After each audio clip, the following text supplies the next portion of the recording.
নমস্কার, টিভি9 বাংলায় আপনাদের সকলকে স্বাগত। শুরু করছি প্রেস কর্নার। আবারও বিস্ফোরক মদন মিত্র কি বললেন সরস্বতী পুজো নিয়ে রাজনীতি এই বাংলায়, সব খবর নিয়ে শুরু করছি প্রেস কর্নার। আপনাদের সঙ্গে আমি মজিরা। প্রেস কর্নার মানে বিভিন্ন জায়গা থেকে আমাদের প্রতিনিধিরা সর্বশেষ আপডেট আপনাদের সামনে তুলে ধরে। মজিরার সঙ্গে রয়েছি আমি চয়নিকা।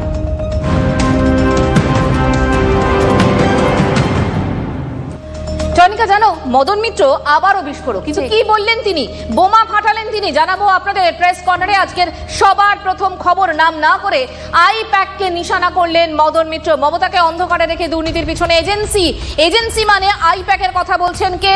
মদন মিত্র। মমতার গায়ে যে কালি লেগেছে তা প্যাকওয়ালাদের জন্যই। কি বলছেন মদন মিত্র, শোনাবো আপনাদের। আমাদের তখন তো হাসপ্যাক বা হ্যাকপ্যাক কিছু দরকার হয়নি, আমরা নিজেরাই করেছিলাম, কোনো ডিসপিউট ছিল না। তৃণমূল ওয়াজ এ ভেরি ক্লিন পার্টি। হঠাৎ পার্টিতে যেভাবেই হোক, আমি কাকে ধরে কি ধরে আমি বলতেও পারি না, একটা এজেন্সি এসে গেল। এজেন্সি এসে ঘরে 6জন 8জন বসে আছি, সবাইকে বললো আমরা প্রত্যেকে আলাদা করে ইন্টারভিউ করবো।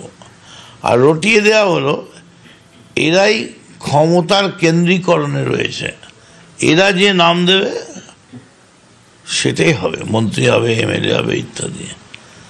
এরাই ঘরের 8জনকে আলাদা করে ইন্টারভিউ করে, বাবার নাম কি, ঠাকুরদার নাম কি, ঠাকুরদার বাবার নাম কি, বাবা কোথায় কোন কলেজে পড়েছে, মা কলেজে পড়েছে কি না, বাবা মায়ের বিয়ে কবে হয়েছিল, এইসব করে একটা বিরাট কাগজ বানালো।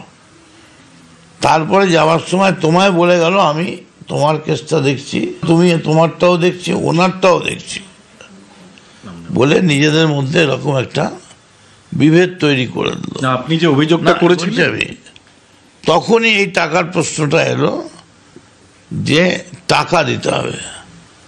তৃণমূলের বহু পুরনো ছেলে, যারা তৃণমূলের মানে গোদা নেতা, এরকম অনেক লোক, তারা টাকা দিয়েছে তারা পদ পাওয়ার জন্য।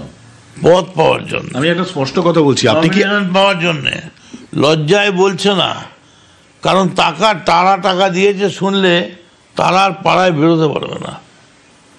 তো এর সঙ্গে মমতা ব্যানার্জির কোনো যোগাযোগ নেই। ঠিক, আমি মমতা ব্যানার্জিকে সম্পূর্ণ অন্ধকারে রেখে কাজ করা হয়েছে। প্যাকওয়ালাদের আমরা জানতাম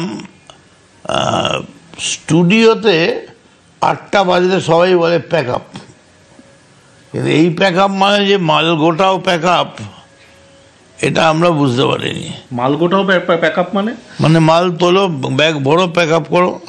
তা আজকে আপনারা এই কথা বলছেন, 21 সালের নির্বাচনে আইপ্যাক এই এজেন্সির, বা আপনি যে এজেন্সিরকে ইঙ্গিত করছেন, তাদের তো একটা গুরুত্বপূর্ণ ভূমিকা ছিল মদন। কোনো প্যাক ছাড়াই আমরা পরপর উপনির্বাচনগুলো জিতছি, প্রত্যেকটা মিছিল করছি।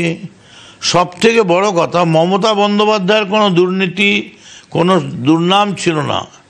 যেটুকুন মমতা বন্দ্যোপাধ্যায়ের গায়ে কালি লেগেছে সেটুকুন এই প্যাকওয়ালাদের জন্যে। আর এই প্যাকওয়ালাদের জন্যেই বাংলার বাইরে থেকে কিছু গুজরাটি, কিছু মারোয়ারি, কিছু তোমার দিল্লি, তোমার কিছু অন্যান্য স্টেট, সাউথ ইন্ডিয়া, এইসব জায়গা থেকে সুযোগ সন্ধানী একদল এলো। তারা বললো আমাকে দিলা, এবং এরকম হয়ে গেছিল মন্ত্রীর কাছে গিয়ে বলতো, এই আমি অমুক প্যাক থেকে এসছি, এই কাজটা কালকের মধ্যে ছাড়তে হবে, নাহলে কিন্তু সাফ। এই মুহূর্তে যে ছবি আপনাদেরকে দেখালাম, বলা ভালো যে কথা আপনাদের শোনালাম,